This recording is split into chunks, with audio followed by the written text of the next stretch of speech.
ஒவ்வொரு மாதமும் ஆண்டவர் கொடுக்கிற வாக்கு தத்தங்களை விசுவாசித்து அதை சொல்லி ஜெபித்து தினந்தோறும் வெற்றியுள்ள வாழ்க்கை நடத்துகிற நிறைய பேரை நான் அறிந்திருக்கிறேன். ஒவ்வொரு இடம்லாம் சொல்லுவாங்க, கர்த்தர் என்னோடு இந்த வார்த்தை கொண்டு பேசினார். அந்த வார்த்தையே சொல்லி ஜெபித்து நான் ஒவ்வொரு நாளும் மகிழ்ச்சியாக கடந்து போகிறேன் என்பதாக. அதுக்கு தான் ஆண்டவர் பேசுகிறார். சரி, ஆண்டவர் என்ன வார்த்தை வச்சிருக்கிறாரு? வாக்கு தத்தம் ஏசாயா 54:4 பயப்படாதே, நீ வெட்கப்படுவதில்லை.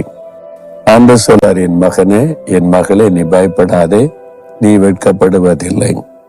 சூழ்நிலை பார்த்தா நான் வெட்கப்பட்டு போகிற போல தெரியுது. எனக்கு உதவி செய்யறேன்னு சொன்னவங்க கை விரிச்சிட்டாங்க.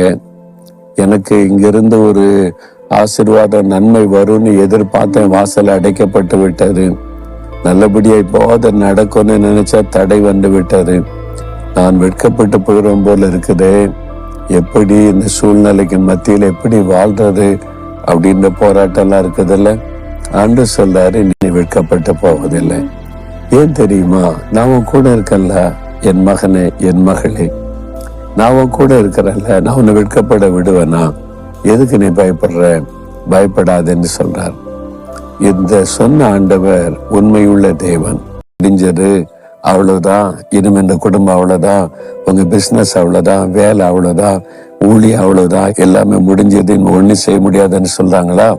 ஆண்டவர் சொல்றார், உன்னை வெட்கப்பட்டு போக விட மாட்டேன். இதுவரை காணப்பட்ட தடைகள், எதிர்ப்புகள் சகலமும் மாறும். இந்த மாதத்துல கர்த்தர் உங்களுக்கு ஒரு அற்புதம் செய்ய போகிறார். வெட்கப்பட விட மாட்டார்.